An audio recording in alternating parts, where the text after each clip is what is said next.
Kubernetes and GKE Part 37. This episode has 3 questions. For each question, take a moment to think through your own answer before I share a strong approach. Question 1. What is Falco? Here's a strong way to approach it.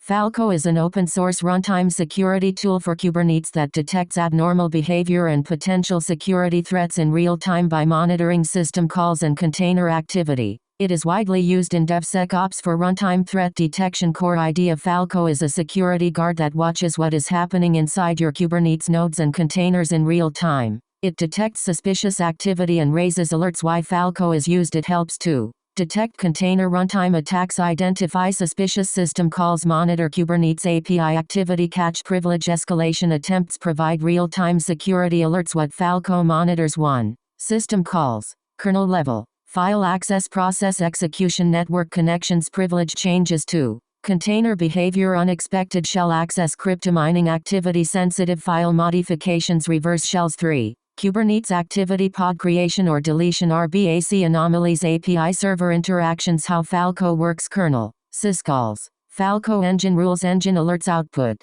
logs or Slack or Simit uses, EBP for kernel modules. Depending on setup, rule-based detection, engine example rule, behavior rule, detect shell and container if someone runs kubectl execute pod, or bin or bash. Falco may trigger alert, shell spawned in container nginx pod. Example alerts: 1. Privilege escalation, detected container running as root user. 2. Sensitive file access, file or etc. or shadow accessed inside container. 3. Suspicious network activity, outbound connection to unknown IP from container. How rules are defined: Falco uses YAML-based rules. Rule: unauthorized shell condition, container and proc name equals bash output, shell spawned in container. Priority warning: Falco deployment runs as daemon set in Kubernetes. 1 instance per node, monitors all container activity on that node. Output destinations: Falco alerts can be sent to logs, Prometheus, Slack or Teams, SIM tools, Splunk, Elk. Cloud monitoring systems: Falco versus KubeBench versus KubeHunter. Tool type: purpose, Falco runtime security, detect live attacks, KubeBench compliance audit checks, CIS configs, KubeHunter pen testing, simulate attacks.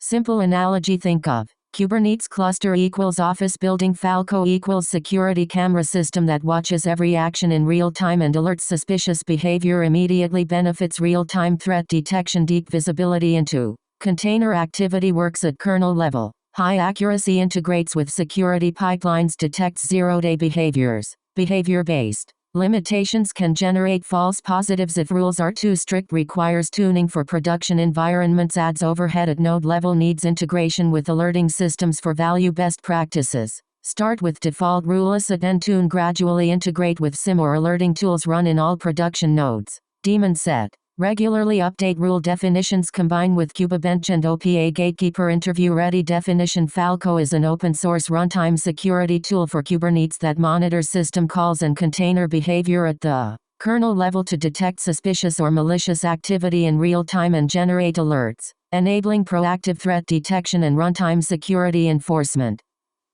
Nice. Let's continue. Question 2. Explain Kubernetes audit logs. Here's a strong way to approach it.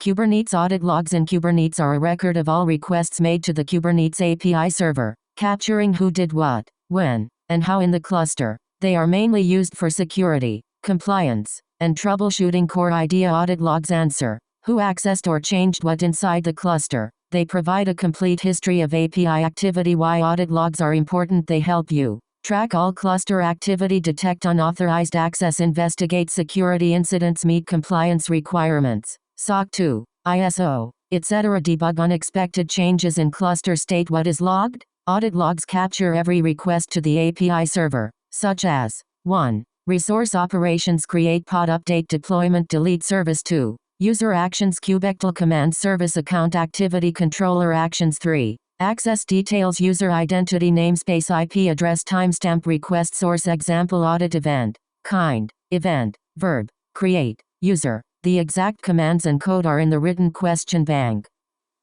Great. Moving on. Question 3. What is service discovery? Here's a strong way to approach it.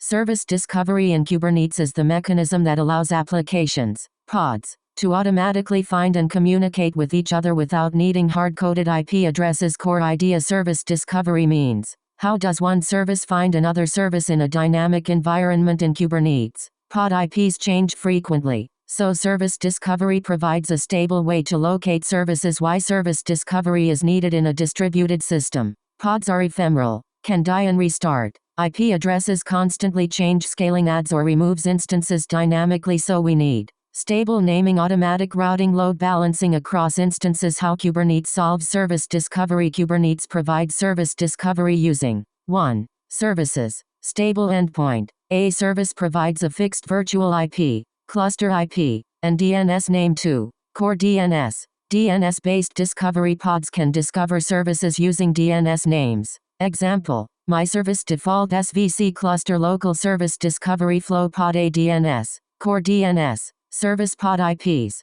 Endpoints. Pod requests a service name. DNS resolves it. Kubernetes routes traffic to healthy pods. Types of service discovery in Kubernetes. 1. DNS-based discovery. Most common uses. Core DNS resolves service names to cluster IP. Example: My service default SVC cluster local 10.96.1.102. Environment variable-based discovery. Kubernetes injects service details as NVVARs. Example: My service host equals 10.96.1.10. My service port equals 80. Key Kubernetes components involved. 1. Service stable virtual IP load balances traffic. 2. Core DNS resolves service names to IPs. 3. Kubeproxy routes traffic to actual pod endpoints. Example: Service definition, API version, v1 kind, service metadata, name, backend spec, selector. The exact commands and code are in the written question bank. Alright, next question. That wraps up this episode. Nice work practicing, and see you in the next one.